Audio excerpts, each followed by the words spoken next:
tym duecie uwolnisz prawdziwą moc kreatyny. To świetny biohack na energię komórkową. Kreatyna magazynuje i szybko oddaje fosforan ATP, czyli błyskawiczną energię. TMG betaina wspiera metylację i produkcję NAD+, czyli paliwa dla mitochondriów.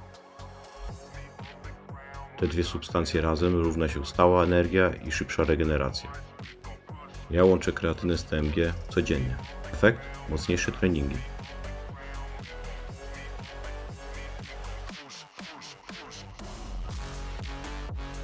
Krótsze przerwy na regenerację. Brak zmęczenia pomimo dużej objętości. To mój fundament Biohacker Performance. To już trzeci odcinek mojego mitochondrialnego turbostacku. Chcesz poznać starożytne adaptogeny, które dodaję? Daj follow i czekaj na część czwartą.